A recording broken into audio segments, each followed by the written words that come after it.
Brunch Culture. We want to talk about faith. We want to talk about politics. We want to talk about race.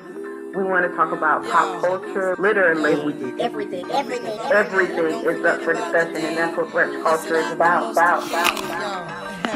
about a thing. Feel real good. Wave your hands in the air and lick 2 shots in the air. Brunch Culture. Brunch Culture. Brunch Culture.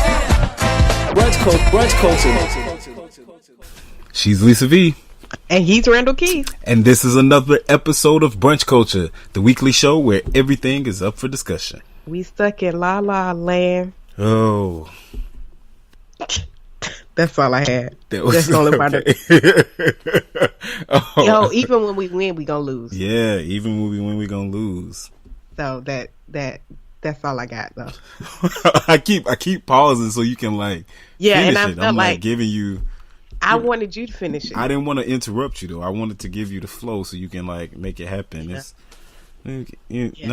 Yeah. Somebody right now is watching La La Land at a day's end.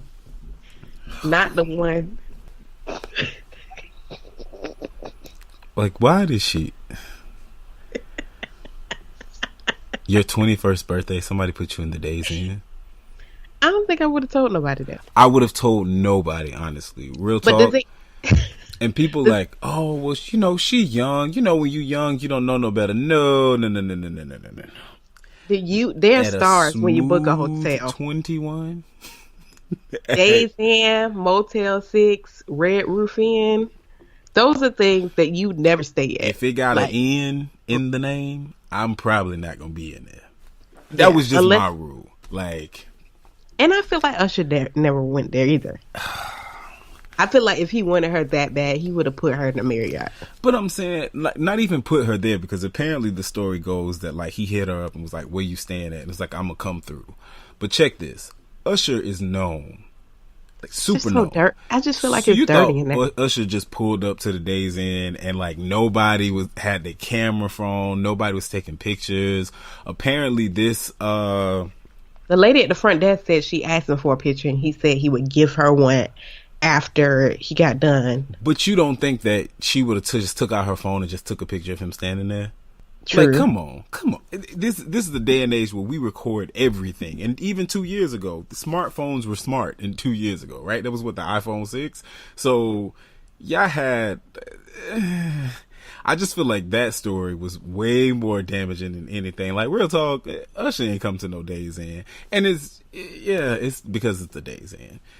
You didn't have So I was the ignorant person that sent you the picture and was like, I don't know what I said, but I think you bust out laughing. I was dying laughing. It was all I said. I sent it was the Days and I Inn. said, but it was before the Days Inn. I sent you the picture and said that I don't think this happened. And that's all I said, and you bust out laughing. The thing that killed me, though, was, altogether, Ricky Smiley had done already told me that the girl had on an oversized stocking that she just pulled up to her chest, over her chest. And then, I look at the picture, and I'm like, oh, this does look like a stocking. Okay, this does look like a nude stocking. But, all right, I ain't going to ride on it. Because I'm like... we never know, but then you come up with the whole Days Inn thing. Come on now. But apparently she's done this to a lot of rappers. And for those who don't know, who've been living under a rock, who are not on social media, Usher is being accused by this woman of having sex with her while having herpes without letting her know. So she doesn't actually have herpes. But she said the fact that he exposed her to it. Even more of why it's bull. How you... What are you talk? Why are you telling us this? You know what I'm saying? Well, he didn't tell me. Well, you didn't get it. That means you dodged the bullet. Congratulations. You didn't get burned. Keep moving. Shut up. Why this? And then the Lisa Bloom lady. She was helping your girl, China. I was all for when she was on with Queen China. I was down for her. Standing up for our people. But now at this point, it's all right, now come on, lady. You can't get with her now? I just can't get with her at all. It's too much. This is just too much. She just seems like somebody that's just thirsty to get clients. She wants fame. She wants to be known as like she should have prepped attorney to the stars more for that press conference. They shouldn't have did a press conference, first of all. But if they were, just the whole get up, it just looked very, I don't know, thrown together. It wasn't believable. And then this Days Inn thing was just even worse. Like, the Days Inn, like, I wouldn't have told nobody that. I wouldn't have told no. Maybe if I was like 18, fresh out of college, fresh out of high school, and like I had no experience. But even in college, like, we weren't rolling at the Days Inn. You know what I'm saying? Like, we ain't have much, but it's like, all right, now we gon', somebody gonna get the couch. We gonna hop in, we gonna share the beds, but we not finna be in the Days Inn. Like, we ain't got to be in the Days Inn. The Days Inn is nice. She was like, oh yeah, she came. It was her birthday, and I was with my girls. That felt like birthday, though. That felt like, it's just even further disturbing because that was the birthday. Like, how did you? You booked your room at the Days Inn? We going to Jersey. We finna be at the Days Inn. What? Like, no. The Days Inn, the who in? We not going. You might That's as well. like the Motel 6 or We Super might as well 8. just sleep at the airport. Let's just sleep at the airport. We'll fly in today, like, it's cleaner. leave our luggage in one of the stalls in the bathroom and just come back out. Like, we not finna. She dodged. She not only dodged that from Usher, she dodged bed bugs. Right, bed bugs, roaches, smells, porns being shot. Like, she dodged all kinds of stuff. Like, the Days Inn. Like, they was probably trapping in the next room. They didn't see people Usher. trapping the Days Inn. Never mind. Let me retract They that. shoot pornos in the Days Inn. That's why I don't like hotels. I'm telling you, like, But you don't like you don't even like 5-star though. Yeah, I don't like any hotels. I feel like they're all nasty. So I feel like you've tainted me as far as like my ability to enjoy hotels. Yeah, and it it's sucks really because I have to travel a lot now, and so I'm constantly staying in hotels, and they're nice hotels, but it's like now I don't feel comfortable just going to sleep. I'm sorry. I just for work, I was in Atlanta for 3 weeks straight, and I had to live out of a hotel. It was the most uncomfortable because I never can go like full sleep in a hotel. I'm always like half sleep, like waking up, turning around, looking at stuff, and it's it's fairly nice hotels, and that's great, and it's wonderful and all of that good stuff. But at the end of the day, I told you the problem was growing up, my mom worked for a hotel, so I heard the horror stories, and my mom would tell us like how you can look for stuff and how you can know if something was done right, and it's just all of that just really jacked me up. And so yeah. I'm gonna be Patti LaBelle. My mom told me Patti LaBelle takes all her own sheets to hotels, and she has them strip everything. Sounds good to me. And I was like, that's really serious. Auntie Patty, just like Auntie Maxine, reclaim your time at that hotel, because you need your sleep time. I need to do that. I need to get a set of sheets and just. I would love to do that, and a comforter. I would always have to sleep with a comforter. That's just gonna be too much luggage for me to carry. Yeah, I don't. Yeah. I'm gonna have to check a bag. Yeah, it's really. Yeah, enough of that. Anyway, Usher wasn't at the Days Inn. Real talk, it just didn't happen. Like, but did you see that old girl like drag Lil Duval on Instagram? Which girl? The girl, what's her name? I don't want to mess up her name. Because although the I girl think that's she's accusing lying, Usher? Yeah, her. She was going in on Lil Duval on Instagram. No, I thought she went in on her mama. On her mom? What? She was going in on her mama. Oh, the plot thickens. I didn't know about her mama. I just knew about Lil Duval. Like, no, because her mom and her sister were saying that she was lying. Oh no! Her. So your family don't even believe you? But apparently they're estranged. No, So I was just gonna say her mama was probably embarrassed. Like, I know this girl didn't tell the people she be staying at the Days Inn. Child, she lied. yeah, so they don't have a good relationship. So she was like, no, she didn't. That didn't happen. Yeah, So it was all for the Days Inn. I'm telling you, they was just super embarrassed. Lil about the Duval, Days Inn. she was going in on him. She went in on Lil Duval because she was talking about Lil Duval. I mean, Lil Duval said something about her size, her weight. So she posted a picture of like Lil Duval and his mom and talking about his mom was fat. And, honestly though, real talk, it was, although I think this young lady is clearly lying, you gotta give her a freedom, and you gotta be like, you know what she did, because she was going. It was like multiple posts. Like I didn't read all the captions because I was just like, no. But I was scrolling through, and somebody had made like an Instagram collection of the photos that she was posting, or they would like see. I saw some of the like comments that she was like leaving about him, and so she was going in. She can hold her own, obviously. Like this liar can come up with some solid stuff. But she couldn't think of a better place to stay though. But the Days Inn, yeah. I just next time when you do it, old girl, like but the inn is Residence Inn. Yeah, I just that's Marriott.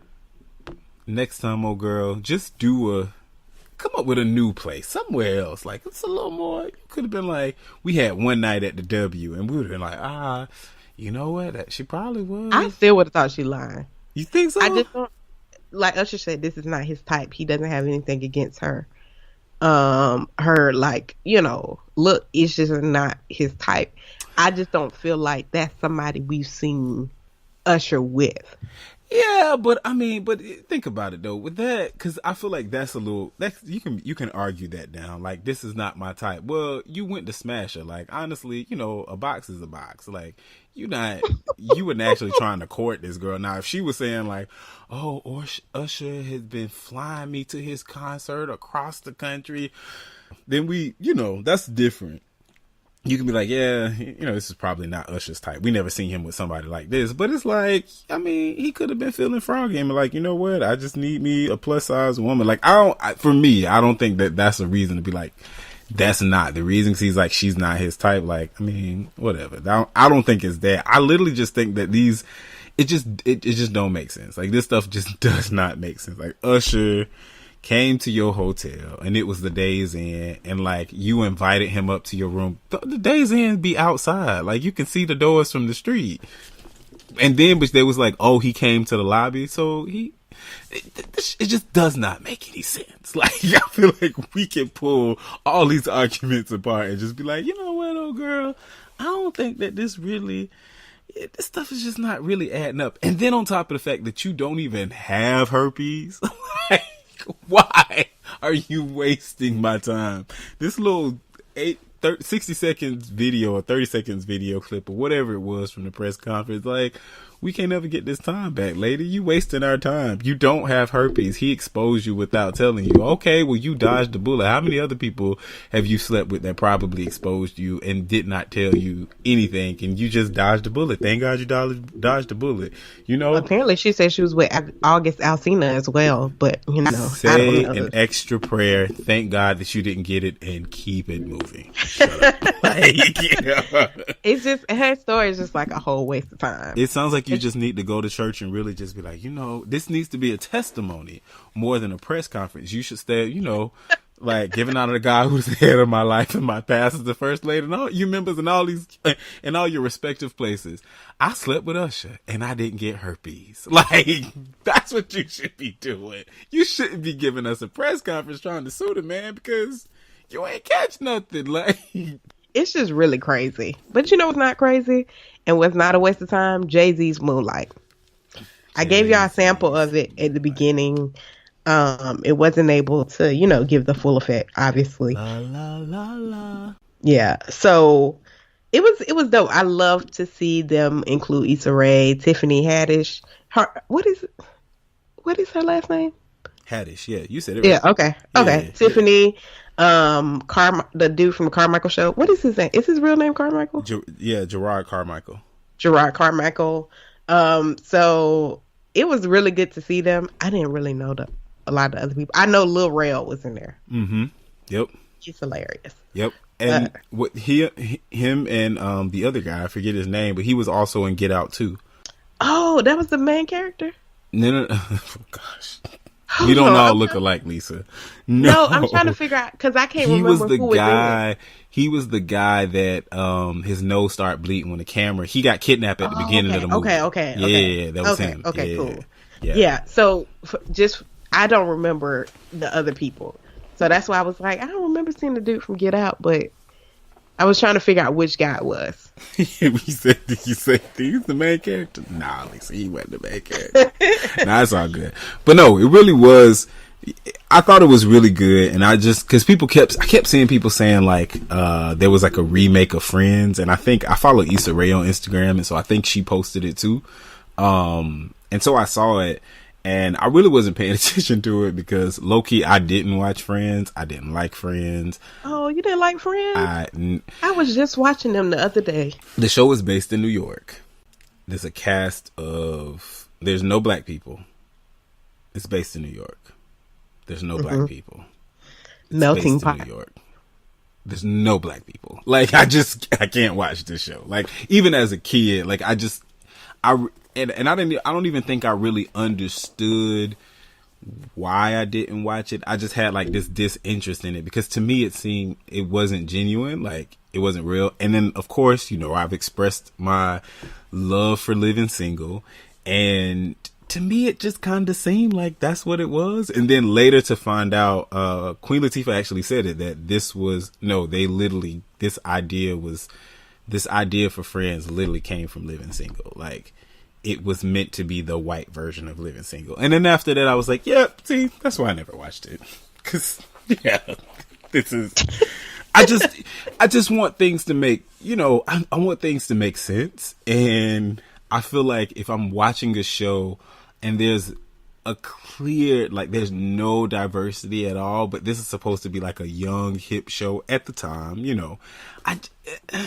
and then even now I'm like, but I don't want to watch that. Like, there are clearly certain shows or certain things that's like I can watch because it makes sense. Like, if you look at, I think about something like a Full House or like a Seventh Heaven. Like, to me, it's like, well, it kind of makes sense. There are no, people of color or black people that are popping up because this is about this family and their interactions and their communities and their neighborhoods. Now, I do feel like it's a bit far-fetched, or people could be included, but to me that makes sense. But you are in New York City. Seinfeld was in New York, and I didn't really watch Seinfeld, but they didn't have black people either, did they?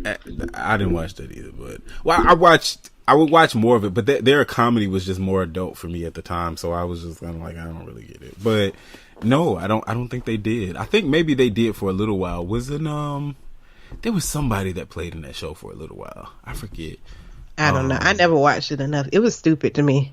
Yeah, but Friends, it just wasn't there. But anyway, so people kept talking about Moonlight. Back to Moonlight. We keep going off on these tangents, but people kept talking about it, kept posting about it, and then I finally was like, let me watch it. And I watched a little clip, and then they were like exclusively on Tidal, and this is really bad. It actually made me feel real bad. I forgot that I have Tidal. So bad. I got rid of it. I'm sorry. I'm really already paying for Apple Music. I really forgot that I had, just because I usually Shazam a lot of stuff, and the stuff that I listen to I've already purchased. I never used that. So anyway, I went to it and I was like, oh wait, I got Tidal. So I went and watched it, and it was pretty dope. Like, I got the messaging, I got the things that he was saying.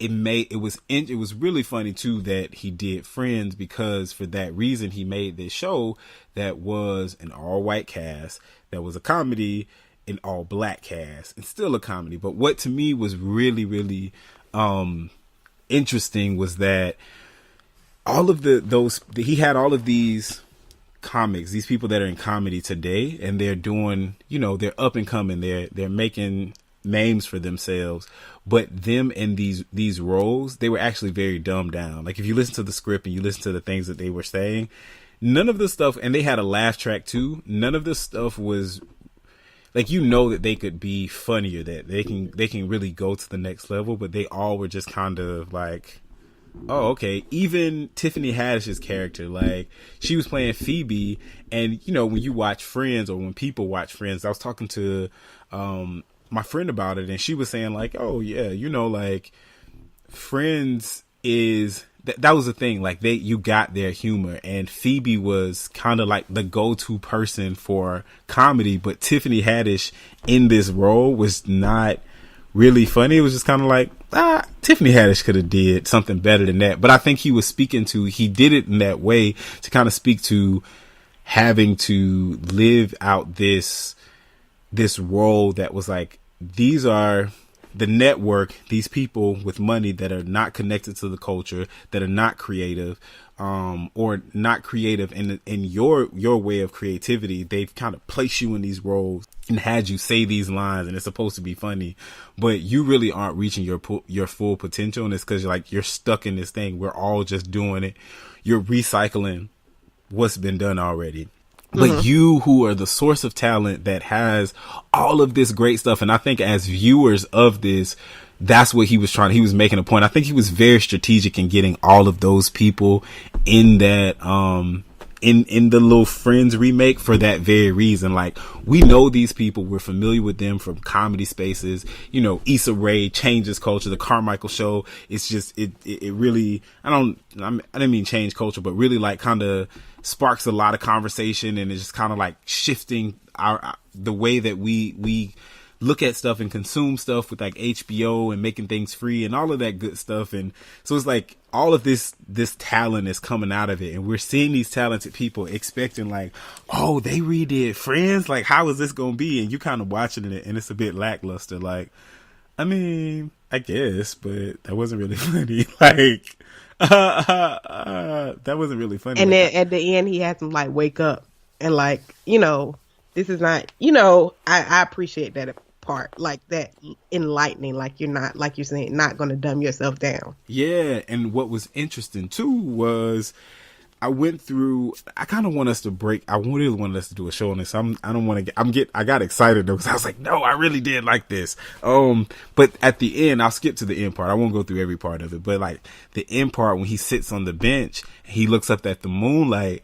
And did you catch that part? Like, and then they play, and the winner is La La Land. Yeah. And you remember from the Oscars though. Yeah, like they announced La La Land. All of La La Land got on stage, and then they were like, oh, it was a mistake. It was Moonlight. And so it was like, yo, this goes perfect with the lyrics, because he says, we stuck in La La Land. Even when we win, we gonna lose. Because it's like, yo, Moonlight won, and the scandal was around, well, what happened in La La Land, and should this movie have won? La La Land was such a good movie. It got critically acclaimed and all this other stuff. And it's like, dang, bruh, we in these spaces, you know, we should be winning. We gonna lose. It just, to me, the visual of that song really brought, I mean, of course I understood the song and, you know, followed the song, thought the song was good. He even, you know, points about that when he's saying like, y'all still signing deals after they done to Our Lauryn Hill. Like, that was, you know, we got that, but it's like seeing the visual too. It's like, dang, that's true, man. That definitely did happen to Moonlight like yesterday. And like, you know, people still out here talking about La La Land was such a great film, and I've yet to see it, but I haven't seen it. It doesn't interest me. I do like the guy Ryan in the movie. I can't think. Gosling. Yeah, I like him. I think he's cute. But yeah, that's neither here nor there. A friend of mine just told me that he was supposed to be reviving, or I don't want to say, I don't know if he said reviving jazz, but he was supposed to be like a new, like, jazz. He was going to shake up like jazz music, and then I was just done. Like, for the movie? In the movie, like, that's what his character was out to be. Like, he wanted to, you know, he was going to be this breakout like jazz musician that was really going to change everything, and he was going to kind of be the go-to guy. And I just couldn't deal with it. I couldn't accept it. Yeah, I'm done. I love that movie he has with Steve Carell. I watch that all the time. I don't know what movie it is. That's neither I can't think of it right now, but I love that movie. But speaking of something that should be, you know, I wish we didn't have to talk about this because I used to love Moesha. Mo to the E. You can still love her because she still exists. Moesha. She's on Instagram. She's on Instagram replying to comments. But I'm just saying, every day. Like, what's her beef with Monica? Like the fact that both of them to me are in the same boat now, like they're not superstars or like going on these world tours selling out. They're doing the same type of venues. Like they're on par with each other. Like it's not like she's completely outshining you. Actually, Brandy has had some hits as of late. The song she had with Chris Brown was pretty much a hit. I don't think, I liked it. Oh, okay. I don't like. Yeah, I don't know. I think it was more popular. I was gonna say as a fan, Monica has. Yeah, if you're like straight like a super Brandy fan vocals, but I mean as just a song that's charted, I think it was more successful than some of Monica's recent attempts. Said that to say, I don't know why she's mad. Yeah, I don't know if it's. I think it's definitely. So, let me just say this: Monica's Still Standing was riding. It did do really good. I actually think it was. If it didn't debut at number 1, it was like number 2, but it did really good. I'm gonna look it up, but it was real good. So, But anyway, off of that, no, honestly, at the end of the day, I think the whole thing is just really stupid, and it's real sad though. It's just real sad because you have people. It points out an insecurity, and that becomes extremely sad because it's like, yo, look, like you ain't got to try to be better than nobody. You just be you. That's the thing. And I wish people would get that. And I feel like this, somebody posted, on like Facebook that, the 16-year-old girl that Brandy played, she still is that same character, like in 2017. And I was like, it's sad, but true. But what it shows is that like money and fame really doesn't bring you happiness, and it's not enough. And it's so sad though, because it's like you are in the comment sections, which we know social media, we know the internet, we know that there are trolls. You know that anything that you say and you do, people are going to pick apart. People are going to always, because of your history, because of things that have happened, people are going to always people know that there is a Brandy Monica beef. This has been going on since even before y'all did The Boy Is Mine. That is actually what made the song, so huge. And so it got so much attention because people are like, oh my gosh, these two people are coming together. Like they don't like each other. And so that this happened. Why comment to these people? Why respond? Like, you should be somewhere just enjoying who you are, working on music, preparing for Chicago. Like you can't take away, Brandy's talent, right? Like she's a talented young lady, extremely talented, but it's like, lady, enjoy your talent. Like clearly Monica ain't thinking about you. Why are you bringing up her name? Why are you mentioning her in the comments? Why are you saying that, oh, Monica need to get her fans? Like, what,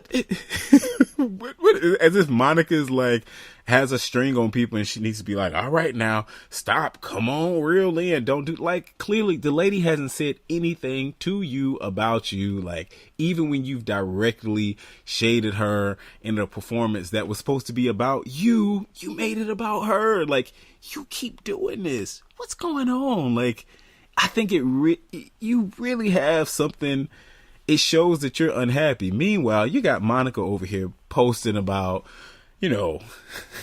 I love the flowers and God has blessed me so much to just blink my eyes. Like, clearly unbothered, not paying attention to it. Just, on the I think she's mad. I think it aggravates her that she's not entertaining her. And that's just that, again, that speaks to how sad it is and how disturbing it is. And it's really sad too, because, you know, you grow up and you see these people in this particular light, and you think, I remember growing up, I thought that like celebrities, in order to become a celebrity, you had to be like this whole person. You know, you had to really have like great insight and be super wise and mature and all this other stuff. And the internet and social media made me realize, nah, you don't. Like, you know. And now all you got to do is just go viral. Yeah, that's it. I mean, you don't even have to have, for the most part, for celebrity, you don't even have to have like true talent. You just kind of got to be there. And it's just real, you know, it's real interesting. It's real interesting. This fight for who Whitney Houston loved the most, or who had the closest relationship with Whitney Houston, which I've had a friend that was like, yo, it's so crazy. People go be like, oh, which I still don't understand what torch Whitney passed Brandy. Like, I love Brandy. I used to be like super, Brandy was like, yo, Brandy's music is great. I love listening to her voice. She got a raspy voice. You know, that's really, really dope. She actually sounded like this girl that I used to go to daycare center with, that she used to sing. And I used to be like, oh my gosh, she got like, your voice is the same. Like, this is so cool. Like, I really like that. Right. But this whole, like, you know, I'm the vocal Bible and Whitney Houston, the voice passed me to. Now, come on now. Like, we got to stop. We got to chill. That's not. I mean, I love Brandy. Like, don't get me wrong. I was super excited to meet her like 2 years ago when she did Chicago and New York. Like, it was great. I'm not taking anything away from her, but it's kind of like, yo, we got to chill, man. Yeah, she going through some things. A lot of things, and we should make a prayer list. She gonna be at the top of it. Let's just, you know, wow. Let's just pray for Brandy. Help Brandy, God. Help her, please. I think we need to pray and also send her some money for therapy. I don't think she needs the money. You said, wait, send us some money for therapy? Get off Twitter. Get off Instagram, I mean. That's the therapy. Go sit on somebody's couch. What's that lady from Ricky Smiley Morning Show, Spirit? She's talking about, you need couch time? Yeah, she need a whole, like, couch month. Just lay down. I think she might need a year. It's a lot bubbling up. Stuff got to be unwound. Stuff got to be unwound. You got to really dig deep. Pull it apart. She crazy. That's my best friend says it all the time. She's like, no, she really has a problem. Her brain, she's not wrapped too tight. Like, think about it. You know, we with just the reach and then the people that we are connected to, we realized early on, I'm not about to be in the comments arguing with somebody that is clearly here to troll me. Like, you know, I'll if somebody expresses an opinion or asks a question, I'll respond, but I'm not about to be going back and forth, and I'm surely not about to be like, oh, and you know, old girl need to do this, or I don't even follow this person and they need to go get they fat. Like, yo, cut your comments off, shut up. Like, and they have this feature. Why? And you're not even following them, which is, oh gosh, you don't have to engage. Like, you don't have to. It's so tiring. You can block them, remove them. Just, was it Remy Ma that says she just blocked people? Like, her favorite button is the block button. And I'm like, yo, you know what, Remy Ma, I respect that. Because it's better you do that than to be out here looking like a plum bum responding to people, number one, that you don't know. Number two, that probably have like 4 followers and 3 teeth, and they literally just doing this because this is the highlight of their day, knowing that they got added by you and you got money, but that's not changing their life. Like, they're not finna get some awesome career as like a professional, you know, troller. No, you just literally sit home with your 3 teeth and your 5 followers and do the same thing. Like, why are you bothered? Exactly. So y'all, tell us what y'all think about our mimosas and orange juice this week. What do you think about Usher's accusers? Do you go to the Days Inn? I mean, I would say we won't judge you, but we have. Don't tell me if you go to the Days Inn. What did you think about Jay-Z Moonlight? And do you want to join the Fund Me GoFundMe that we probably gonna start for Brandy to help her go to therapy. I don't know. Be interact with you on social media, Facebook, Instagram, and Twitter, and we'll be back with our main dish.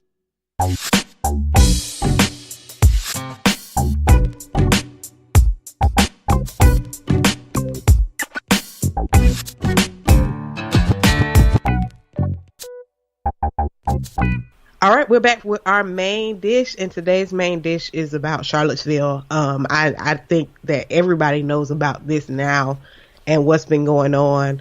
A alt-right white supremacist group is there protesting the removal of the Robert E. Lee monument because they passed legislation to remove those Confederate monuments, and so they're protesting that the removal of the Robert E. Lee monument. And because of that violence, there were protesters that were countering those, and they were peaceful protests for the most part, but some kind of argument ensued and there was violence in the streets. And then on today, a car was ran into the crowd by a white supremacist affiliated with this group and killed one person, and several of them are injured. And I saw so many people condemning it. President Trump released a statement, and it was almost good until he went off the beaten path and said, what was his exact words? Was it on all sides? Yeah, he said there was a lot of hatred and a lot of bigotry. violence. On all sides. On all sides. And so he kind of put the protesters that were anti-alt-right, that were kind of against them, on the same path, on the same level as them, and essentially saying both of them were problematic. Right. And it's like, no. So I want to get through this story before I even go and dive into Trump's comments. And so there were a lot of GOP people, which I was surprised they came out that strong, saying, President Trump, you're wrong on this. You should have been more straightforward. You should have called it like it was. It is domestic terrorism. It is white supremacy. And he will not, for the life of him, it takes him forever to say something about white supremacy.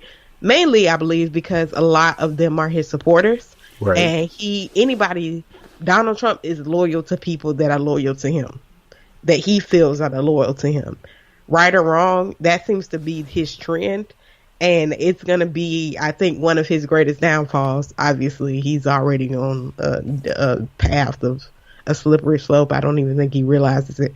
But so people were coming out and condemning it. But I thought it was interesting. It's easy for them to condemn on the far right. It's easy for them to condemn these acts of open supremacy. But when it comes to systemic supremacy, they're slow to act. They don't understand it. They only understand the most radical form, but the forms that we deal with every day, they don't understand those. And it's easy for them to attack this and say, well, I'm anti-racism. Well, no, you're not, because you still kind of perpetuate these things through laws and legislation, and in the way you hire, in the fact that there's no diversity. So you might not be a David Duke, but you're his cousin. Right. And so we want to talk about that today, kind of when people kind of quote unquote join our side and say we're anti-racism, but at the same time we have to amen that fact that, okay, yes, we're amening the fact that what they're doing in Charlottesville is wrong. But we also want them to recognize that Charlottesville is not the only place right now that white supremacy is functioning in America.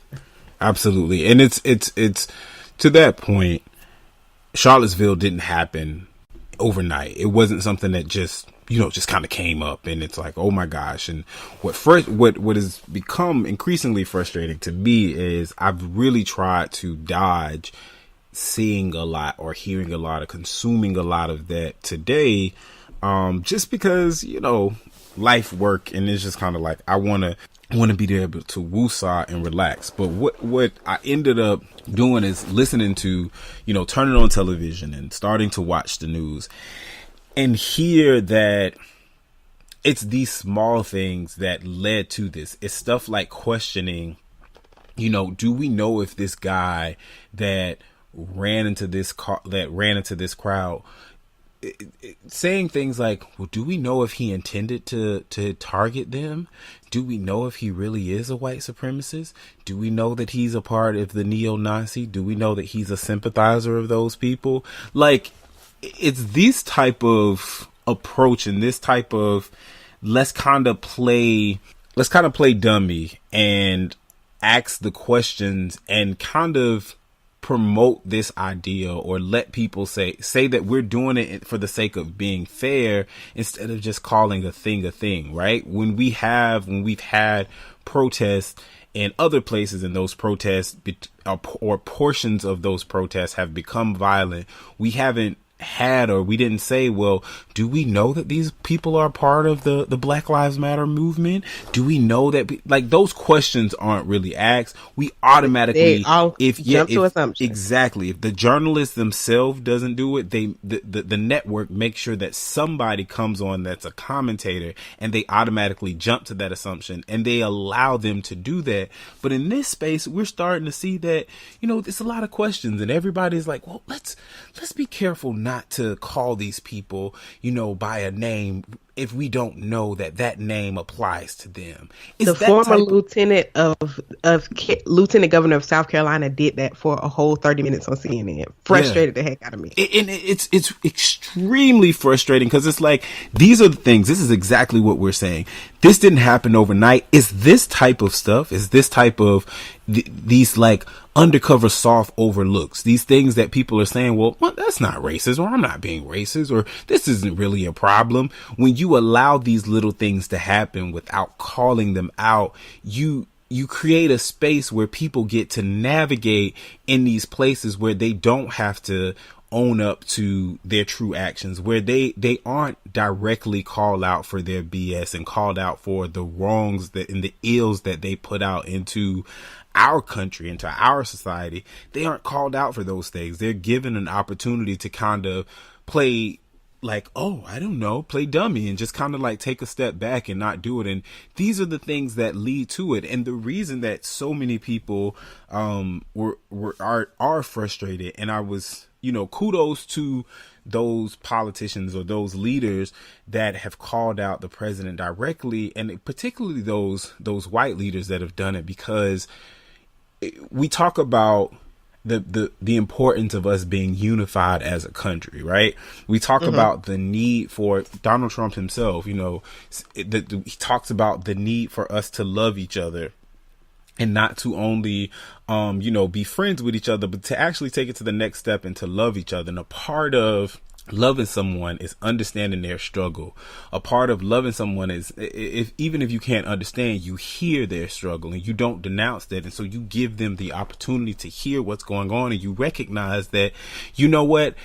I don't have your experience. I don't look like you, and I don't look like the people that say these things. And I know for sure, it's been historically documented, that our country has a history of oppression of a certain type of people. So when those type of people speak, as a person, as a white person, let me listen. Let me hear what you have to say, and let me at least give you the ability to say what you have to say, and let me stand with you as an American, because we are patriotic, and because I am patriotic. Let me stand in that way.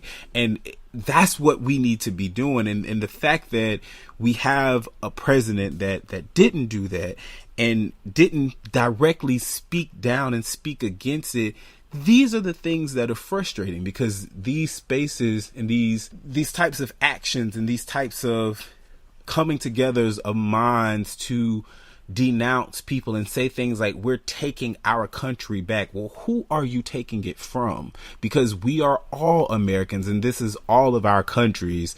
And you took it from somebody. And that you know, if we really want to be real about it, like, let's be real. And it's like, you know, that's the type of thing that becomes extremely frustrating, because it's kind of like, well, look, hold on, you know, as Americans, and to say that I'm an American, I have to understand and I have to accept, you know, that there are all kinds of people in our country, and we, you know, we thrive off that. We benefit off that. We consider ourselves the greatest nation in the world as a result of our diversity, and because of that. So I cannot say that I am an American and I can carry an American flag and also have a Nazi symbol on it. I can't carry an American flag and also couple that with a Confederate flag, without recognizing that, hey, this is problematic. This is un-American. Like, that shouldn't be allowed. It's not right. And it's people that don't speak out about these things. It's people that don't stand with the other Americans that are saying that we are oppressed that are the problem. It's those people that are the issue. And this is why everybody's upset at this point in time with the president for not directly speaking down for those. And this is why, you know, we appreciate those people that have directly said it.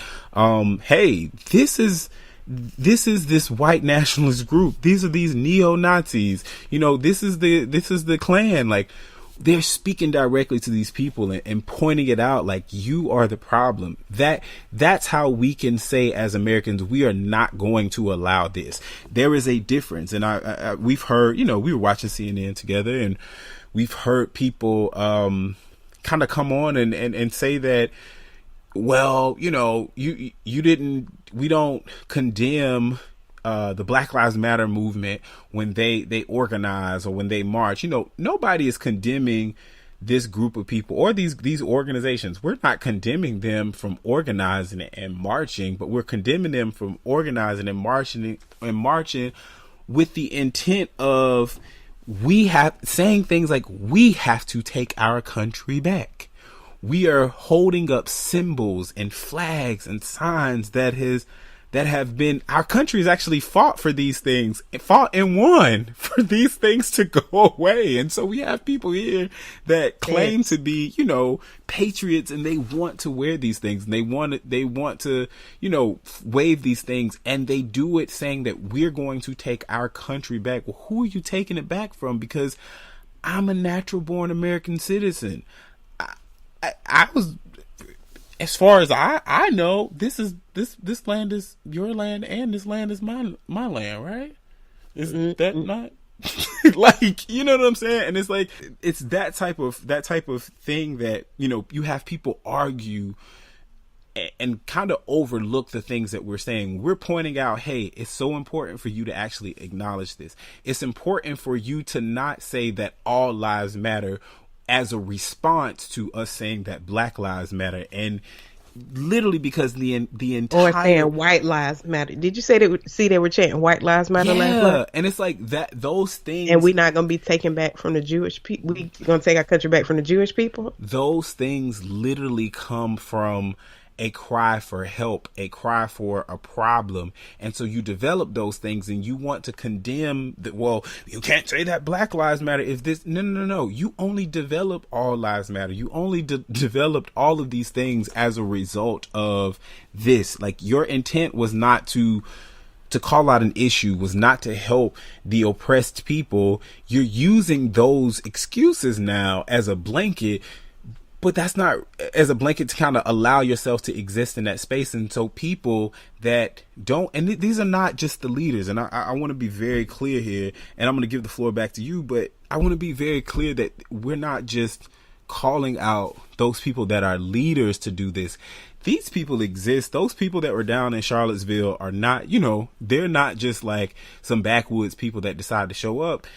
These are the people that we interact with, right? These are the people that say things like, you know, I don't want to get, let's not make this political when you wear something that is in support of somebody that has liberal ideas, or when you're saying that, hey, I want to give context and space for people that are different from me. And I just think that, you know, that should be okay. Like, we can have differences about policy and, you know, how things should go about. But honestly, I think that people should be allowed to be themselves. And, you know, they should live without fear of being profiled or things like that. Like, it's those people that take issue with those types of things, those very, very basic rights that we all should share and that we all are supposed to share as citizens of this country.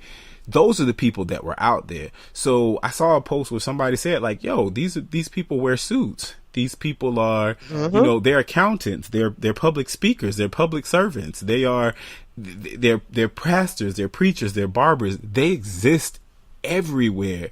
And so when we call these people out, that's why it is somebody that's more conservative. That's why it behooves you to say, you know what, this is not acceptable. Then it behooves you to say, you know what, let me listen to what this person that has obviously a different experience than I do, let me hear what they have to say, and let me think critically about it and consider what they're saying and say, you know what, how can I help? Because I am a part of this community and I don't believe that. Like, I'm not a racist. So if I'm not a racist, then I should be making sure that I'm listening to what you're saying and going to other people and saying, hey, look, I don't think that this is right. Or, I get what they're saying. How would I feel if somebody treated me that way? How, you know what I'm saying? Like, it's just like, these are the people that are responsible for it. It's not just, yes, it comes from leadership, and yes, we have a problem, you know, with the rhetoric that our leadership has put out, but we also have to realize that these people aren't just, this stigma of these people just being like snaggertooth, you know, backwoods folks. That's just not it. Like, these are extremely educated people. You know what I'm saying? These are successful people. These are wealthy people. Those are the people that are out there. And, you know, a lot of these people they're college students.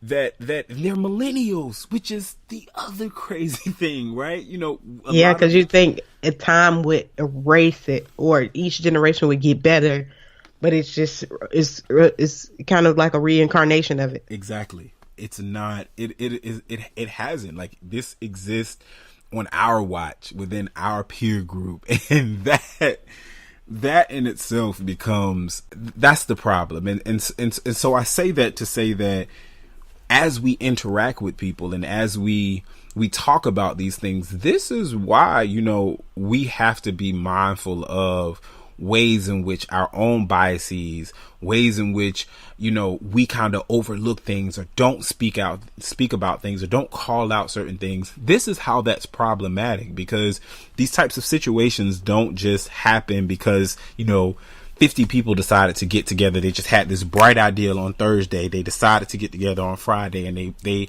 you know, acted everything out on Saturday. It didn't come from that. It literally is like, oh, well, I don't have to consider this person. I don't have to give context to that group of people. I don't have to care about those people. You have so many people that's just saying, no, that's not it. No, give them a chance. No, you don't know for sure. And you're not engaging them. You're not challenging them, saying, hey, if this is not the case, that's fine. I just want to make sure that you understand that we can't do that because we are Americans. That's the problem. When you see a Muslim person, and whether, no matter what your faith base is, honestly, this is the example of knowing that I can't allow that person to be mistreated. I can't allow me to say something that would be offensive to them, or to call them out, or to pick on them, because honestly, allowing these little infringements is what leads to this type of thing. And so now we have people that are saying stuff like, I refuse to believe that this is our country. And it's like, how are you refusing to believe it? Turn on the television. It's there. Like, you refusing to believe it is not going to take it back. It's actually happening. Like, we can see it. Like, live and in color. Like, the revolution is being televised. We have to stop trying to ignore it. We have to stop. I wonder, do people, like, are they on drugs? They are the drug. Like, they literally are crack. Like, they have to be. What is Paris Denard on? Because, you know, I just can't. this young man, I just don't, You don't know who Paris Denard is. He's a correspondent on CNN. He was. Don't waste your time trying to figure it out. He worked in the helpful. Bush administration as a aide.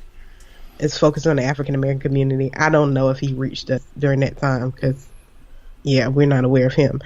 Anyway, he's on there, and he's been on there with Angela Rye. He was on there with Van and Justin Du Bois. I think that's his last name. That was the former religious advisor to President Obama. But he is constantly defending Trump at no matter what it is. Like, it could be on this issue, he went in and then tried to bring President Obama in as well. So it's just like commentators like him and like Randall was speaking of before, the former lieutenant governor of South Carolina, who constantly act as if these things aren't happening, just to me proves how disconnected they are. I feel like there's this false thought that if you deny, the other side is just going to forget what's happening.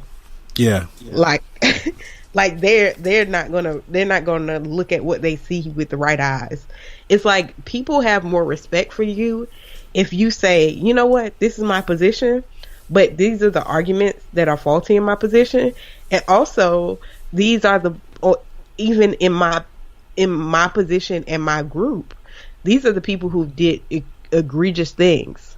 And so I'm going to speak up about that. That makes you stronger and gives you more integrity. Absolutely. To act like they don't do anything and you're just going with the flow, like, what's the point? I was thinking about this last week, but when we talk about, like, you know, black people, because Paris is black and he's, you know, a strong supporter of the Trump administration, what's the point of getting a seat at a quote unquote table when you are an echo and not a voice? Well, like, Omarosa said that we should be on the table, which was crazy. She was like, if you're not on the table, you're on the menu. Well, do you realize that the stuff that's on the table came from the menu, you dummy? But I don't know if we should trust it, because April Ryan said last a few months ago she was selling cell phones. So I'm not sure. If y'all listen to Angela Rye on one, you'll know that April Ryan was on there, and her and Omarosa used to be real tight, but they got into it and they fell out, and then so April Ryan put her on blast on Angela Rye on one and said she was selling cell phones, which was hilarious. Yeah, so I'm not sure how much we should trust anything she says. Right. Or how much experience she has for this. Anyway, that's neither here nor there. I'm just saying, like, these people that are African Americans that are at these quote unquote on or at the table don't have a voice. They're just an echo.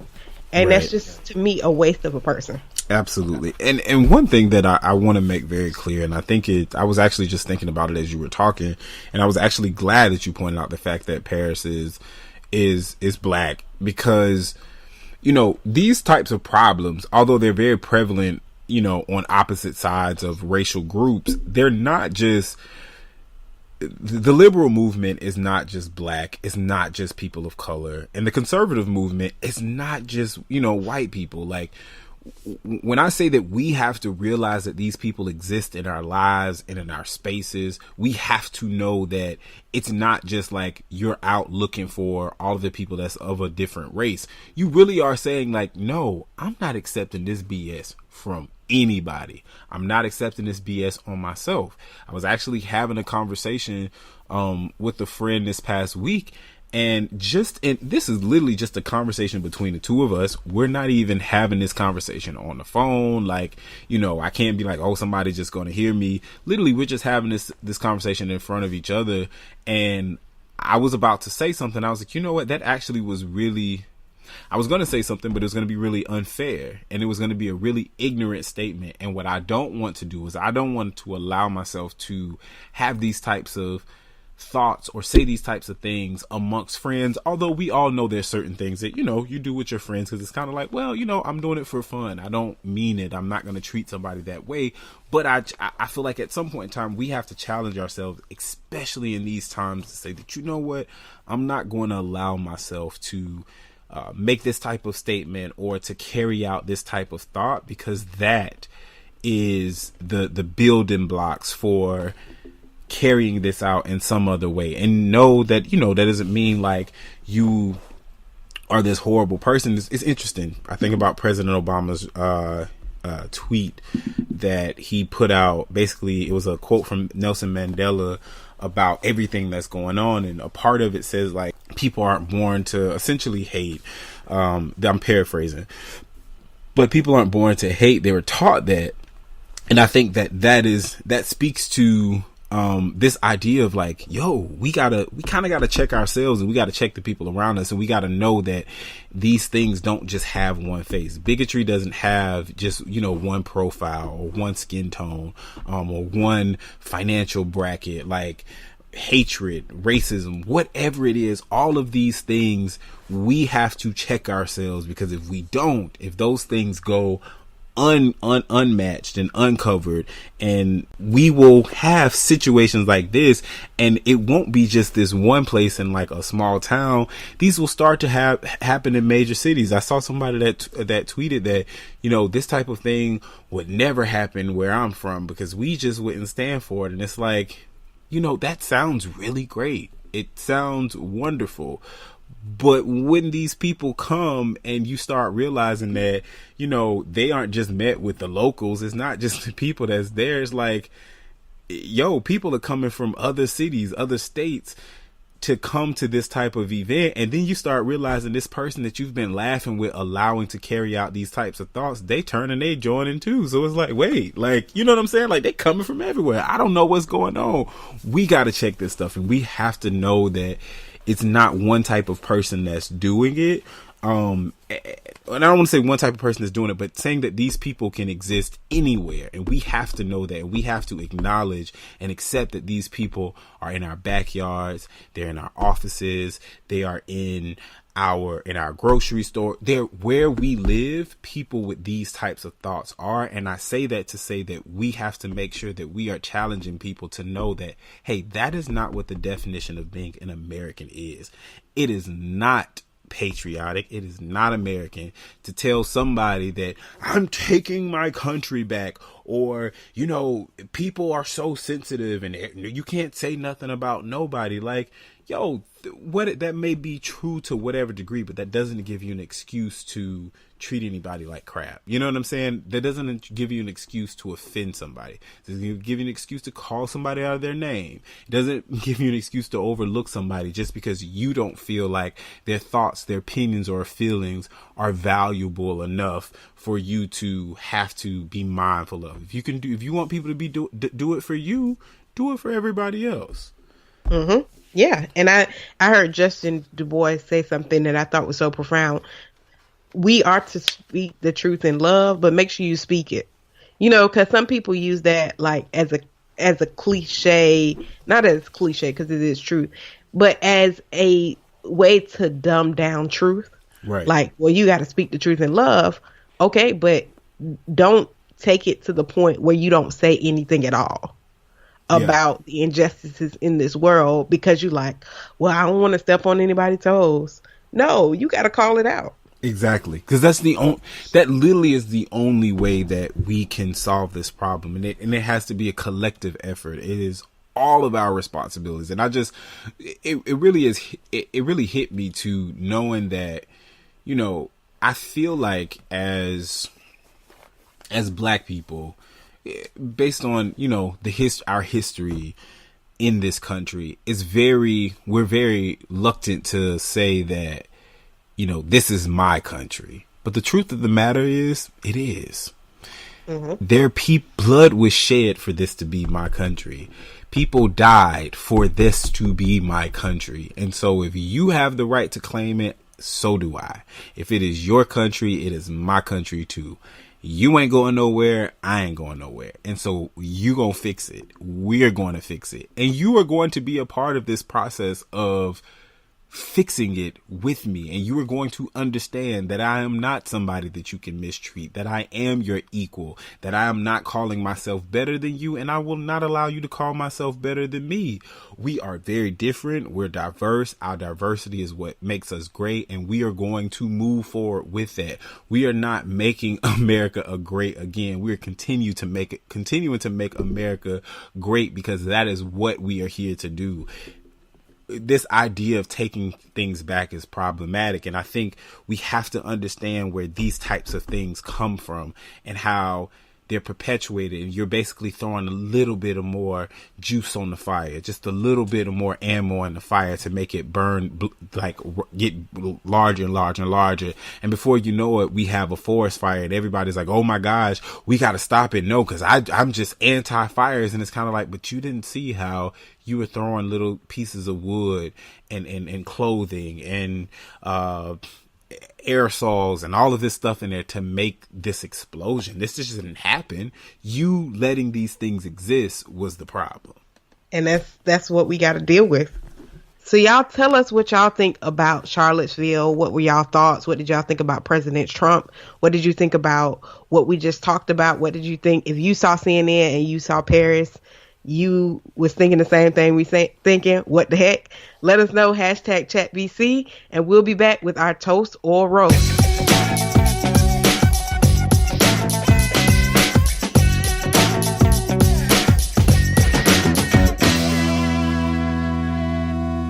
All right, and we are back with the toast of roast portion of our show, and I'm going to dive right into it. I have a toast this week. So I actually saw a YouTube clip, and it was an article that was done on it by PBS NewsHour by a law professor named, I might butcher his name, so I'm going to say it. I'm going to try to say it, and then I'm going to spell it out for y'all. So it's, I think it's Iko Yanka. It is EKOW. Last name is YANKAH, Iko Yanka. I do apologize if I just butchered that, but he's a law professor at the Yeshiva University, and he came out. He has this essay, and he created a video. It's a YouTube video of him actually just reciting the essay, and it actually really touched me because it was something that I had been thinking about. We have, and I've been thinking about this for years now. You know, with the push to help people that are addicted and to help people with this opioid crisis. And, you know, CNN, I saw they did a special, and I didn't watch it because I couldn't sit there and watch it for long periods of time just because of this type of thought. But they did a special on basically putting faces to the names, and they talked about a 15-year-old cheerleader that basically got addicted, and she was, you know, she's been addicted, and they talk about all these people, and, you know, people that are just, you know, everyday citizens, and they got hooked on drugs, and how, you know, as a society we have to do stuff to help these sick patients. And it really kind of bothers me in the sense that we all know about the crack epidemic, and we all know the effects that had on impoverished communities and communities of color. And, you know, we know that the response as a whole, not just from the federal government, but for us as citizens as well, was not one of, we have to help people. We got to get them help. These people are sick. You know, it was really, they got to go to jail. They're committing crimes. You know, you got to say no to drugs. And if you don't say no to drugs, then you go to jail. You did the crime. You have to do the time. And we see that just the response as a whole, as a collective, is completely different this way around. And I say, I want to toast to this professor, Mr. Yanka, because his essay was just so, it was so well written, and I feel like he really articulated my thoughts and my feelings on it, like to a T, in that, you know, we're excited and we're happy because we want to see people get help. And we do see that, you know, there's a humanity in this, and we have to consider people's humanity and how that addiction really is something that is just not easy for people to just turn on and turn off. It's a struggle, and we have to acknowledge that and provide resources to help people. So it's amazing seeing people get that help, but we also, it's hard to not think about the ways in which that crippled,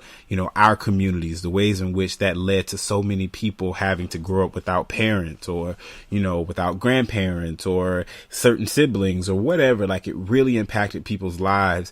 And we didn't get that same type of acknowledgement. And he makes it a he makes a very good point, at acknowledging how race played such a role in that. And it kind of goes in line with what we talked about for our main dish, and how we have to be mindful of this. And hopefully that this is the last time that something like this happens, in which there's clear evidence and data to show that, you know, as a collective, we are concerned about one, but we're condemning the other one, and how problematic that is, and how as Americans, because we are all American citizens, how we have to look at another person and view you as an American citizen and fight fervently for your ability to recover, to make a mistake, and to be able to overcome that in the same way that I would do for myself, for my child, for my siblings, for my parents, for my family. I have to look at you as a family member and truly say that, you know what,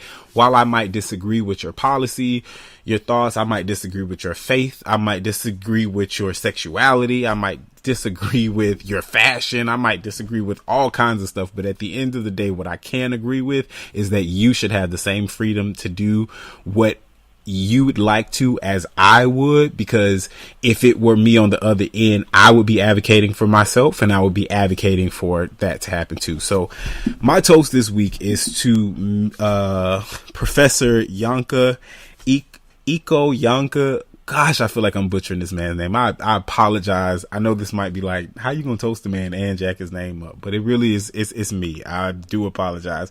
But I want to toast him for this essay. We're going to put it out on our Brunch Culture social media page so that you guys can check it out. But it's a really dope essay. So toast to him. Dope. So I want to toast this week to Wes Bellamy. He is the vice mayor of Charlottesville. He's an African-American male, and he's a millennial. And he, at the press conference, everybody had on a suit. This was so dope. He had on the t-shirt that said "Menace to Supremacy." Nice. I don't know if you saw it. And so when he's been interviewed several times throughout the day. And so the last interview he did with CNN, they said, "Thank you so much, Mr. Bellamy." He said, "No, that's Dr. Bellamy. I just finished my dissertation." Nice. And he called President. He was like, "Mr. President," he said 45. And I was like, I've never seen this on TV, but I love that he followed up with, "At the end, no, that's Dr. Bellamy, finish my dissertation." Because he's like, you see me rocking this t-shirt, and and I'm the vice mayor of a city, and I'm like the youngest person from when I was reading his bio, the youngest person to ever sit on the city council. And obviously, I think the first African-American to hold that position. I don't think we had vice mayors in Jacksonville, so that was new to me. But they had that title, and he's like there, and he's speaking up. And he's like, everybody needs to call this domestic terrorism. And they were like, people are saying it. He said, has 45 said it? Right. And so it's just his thing about being there and just being, when I'm saying like getting a seat at the table and being a voice, right? It's like, that's what I appreciate. It's like, he's like, you could tell just from his interviews today that he's like, no, I'm gonna be a voice. I don't care. Everybody rocking suits. I'm gonna rock my Menace to Supremacy t-shirt because this is a problem. And I really appreciate that. So shout out to you, Dr. Wes Bellamy. Keep doing the daggone thing, and our prayers go to you and your city in this time, and those who lost, and the young lady, and also the police officers who died in a helicopter crash, their families as well. So yeah, that was dope. Absolutely. So we are going to leave you guys with a good vibe this week. Again, the good vibe is just for you guys to consider and to use, to think about, to ponder on, and to share with people throughout the week. This week's good vibe is an African proverb, and it reads, "The eye crosses the river before the body." Again, that is the eye crosses the river before the body. Take a time. If you don't really get it, I want to explain it, but I don't want to explain it to you. If you don't automatically get it, take some time and think about it. I think it can be very self-explanatory. Sometimes things can be super simple that you might miss it. But I feel like it's really, really powerful, and consider that and know that, that first part has to happen. I just might as well say it. Your eyes have to be able to see it. You have to be able to vision and have that vision before your body can physically do it. And so that is a testament to you being able to see yourself in certain spaces and begin to close your eyes and imagine yourself live out that thing, walk out that thing. Consider how you will be with your personality now and your habits now. Will those habits and that personality fit into this new space that you want to be in? And if not, start making the changes and adjustments so that you can be there. But just know that you have to be able to visualize it before you can actually physically be there. And carry that out through this week. Let's think about, who we are, where we are, whenever you listen to this episode. Consider who you want to be in 5 years. Visualize that thing, conceptualize it, internalize it, and then just walk for it so that you can live it out.